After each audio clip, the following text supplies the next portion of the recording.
अस्सलाम वालेकुम dear students, उम्मीद है आप खैरियत से होंगे। आगे हम चलते हैं न्यू चैप्टर। आज हम स्टार्ट करेंगे क्लास 7 का chapter number 1 human organ system. ठीक है, तो इसमें सबसे पहले पहले हम आते हैं कि फूड क्या है हमारे पास, यानी कि जो आप खाना खाते हो उसकी असल डेफिनेशन क्या है। पहले मैं लिख लेता हूँ कि क्या है इसके हिसाब से। एनीथिंग दैट एन ऑर्गेनिजम्स ईट है, हर वो चीज है जो जानदार खाए वो उसका खाना है। मिसाल के तौर पर आपका खाना क्या है, दाल चावल रोटी वगैरह ये सब कुछ। ठीक है, पर मैं अगर कहूँ सांप बिच्छू, ये आपका शायद नहीं होगा, पर कुछ ऐसे मुल्क हैं जिनका ये फेवरेट डिश भी होगी। ठीक है, जैसे पेड़ पौधों की बात करें तो उनका क्या फेवरेट खाना है, धूप पानी हवा, वो उनका फेवरेट खाना है। ठीक है, यानी फूड के जानदार के हिसाब से अलग डेफिनेशन है। हर वो चीज जो जानदार खाए वो उसका खाना कहलाएगा। ठीक है, अब न्यूट्रिएंट्स क्या है इसकी भी डेफिनेशन लिख देते हैं। इसेंशियल या फिर इम्पोर्टेंट। इसेंशियल और इम्पोर्टेंट एक ही लफ्ज है। ठीक है, यानी जरूरी। Important substances that are required, जो चाहिए, that are required that are required to body, या डेट आर रिक्वायर्ड, हाँ ठीक है, to body for growth and other reactions. ठीक है, यानी एसेंशियल यानी वो ज़रूरी चीज़ें जो हमें खाने के अंदर मिलती हैं ताकि हमारी बॉडी के अंदर ग्रोथ हो सके और रिएक्शन वगैरह हो सके। जैसे मिसाल के तौर पर इसकी बहुत सारी मिसालें हैं, आपके बुक में सही से नहीं दी हुई। जैसे मिसाल के तौर पर मैं बात करता हूँ कार्बोहाइड्रेट। अच्छा, न्यूट्रिएंट्स जो होते हैं ना वो फूड के अंदर होते हैं। ठीक है, जैसे हो गया कार्बोहाइड्रेट, ये क्या होता है, ये ज़्यादातर आपको मीठी चीज़ें या फिर ऐसी चीज़ें जैसे रोटी हो गई, ये चावल हो गए, उनमें आपको ये ज़्यादातर मिल जाता है। मैं लिख देता हूँ रोटी चावल दलिया। ठीक है, दलिया ऐसी चीज़, ये ज़्यादातर मीठी चीज़ें उनमें।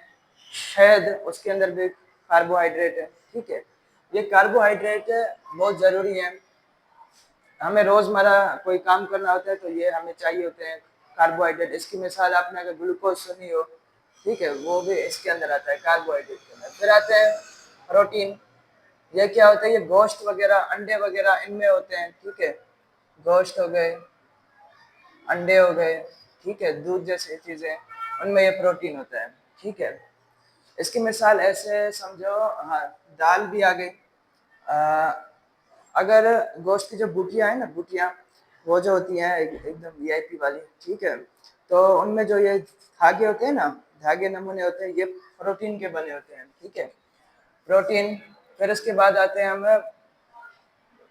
Fat and oils. ठीक है, फैट क्या है, उर्दू में बोले तो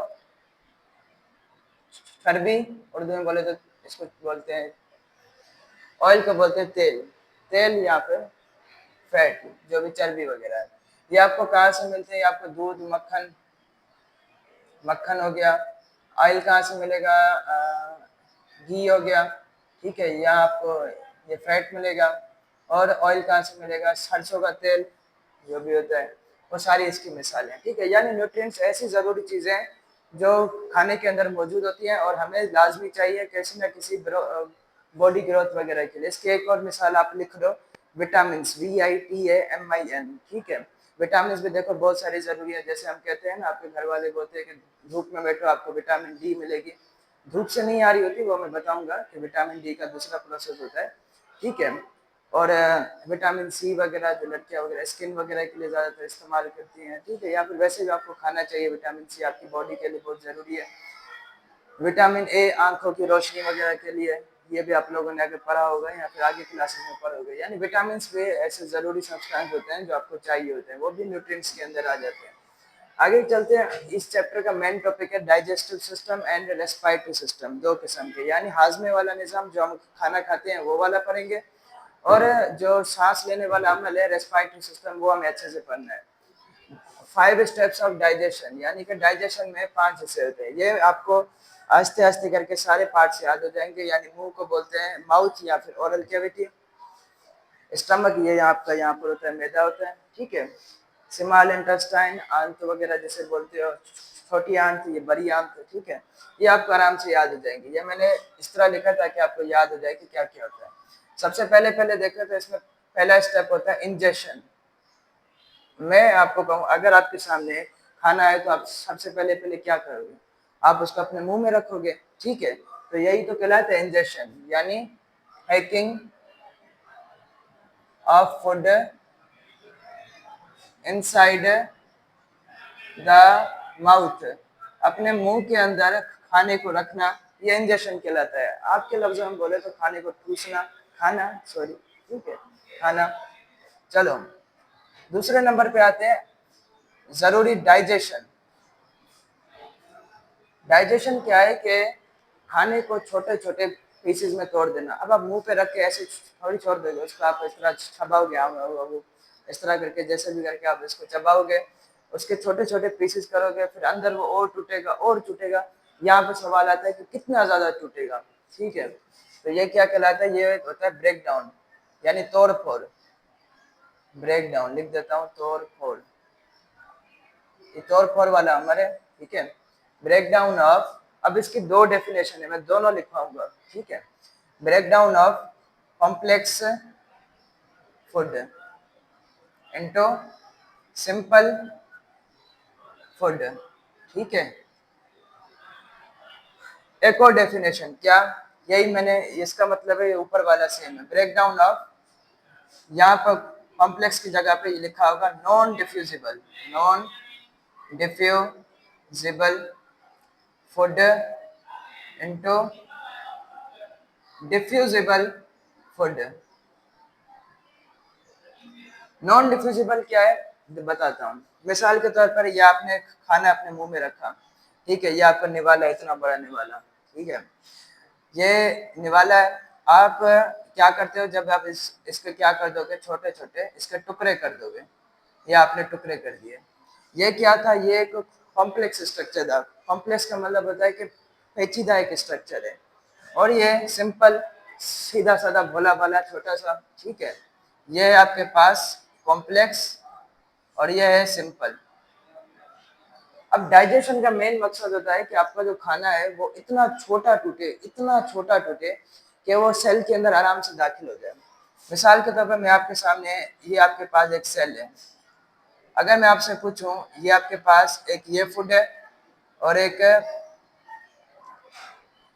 ये वाला फूड है, आपसे अगर मैं सवाल पूछूं कि क्या ये इसमें दाखिल हो सकता है या फिर ये इसमें दाखिल हो सकता है सेल के अंदर, तो आप कहोगे ये तो बड़ा सा स्ट्रक्चर, इसका दाखिल होना मुश्किल है या फिर नामुमकिन है, ठीक है, तो ये दाखिल नहीं हो सकता। पर हाँ, इसकी बात करोगे तो ये तो सिंपल था, छोटा सा भोला भाला, ये अब आराम से दाखिल हो सकता है। यही है आपके पास डिफ्यूजिबल और नॉन डिफ्यूजिबल। नॉन डिफ्यूजिबल का मतलब होता है कि वो खाना जो आपके सेल के अंदर दाखिल ना हो सके। लिख लो, अपनी डेफिनेशन लिख लो। नॉन डिफ्यूजिबल, जो आपके सेल के अंदर खाना ना जा सके, ठीक है। डिफ्यूजिबल की लिख लो, वो खाना, वो सिंपल खाना, ठीक है, वो सिंपल फूड है जो आपके सेल के अंदर दाखिल हो जाए। क्योंकि इसका साइज बड़ा है, इसका साइज छोटा है, ये आराम से दाखिल हो सकता है। तो ये मैंने, नॉन डिफ्यूजिबल कौन सा है, ये वाला है जो दाखिल नहीं हो सकता सेल में। डिफ्यूजिबल ये है जो दाखिल हो सकता है सेल के अंदर, ठीक है। आगे मैं बात करूं तो डाइजेशन की दो किस्में होती हैं। डाइजेशन के टू टाइप्स होती हैं, ठीक है।